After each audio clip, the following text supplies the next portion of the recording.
The Beatles and the Rolling Stones were two of the biggest bands of the 1960s, but George Harrison thought Mick Jagger followed the Beatles' lead on most things. While they were in two different groups and allegedly feuding, Jagger was, in Harrison's words, always around.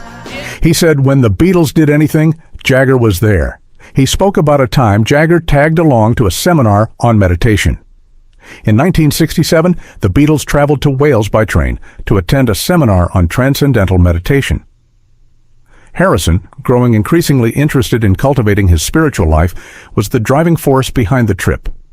He even brought along Ringo Starr, whose wife had recently had a baby.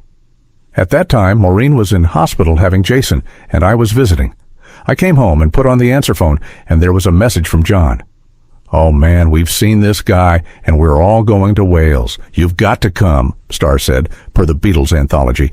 The next message was from George, saying, "Wow, man, we've seen him. Maharishi's great. We're all going to Wales on Saturday, and you've got to come."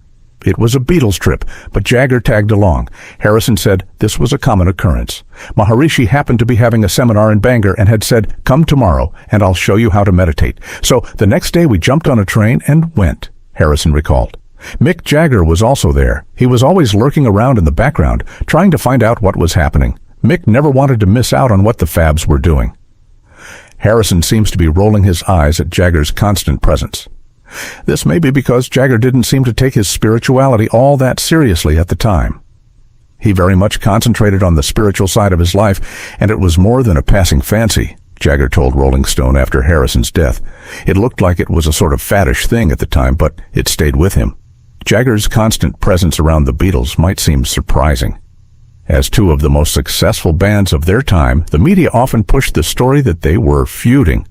While they have traded insults over the years, Paul McCartney said there was little truth to the rumors. The idea of our being rivals with the Rolling Stones was newspaper talk, he said.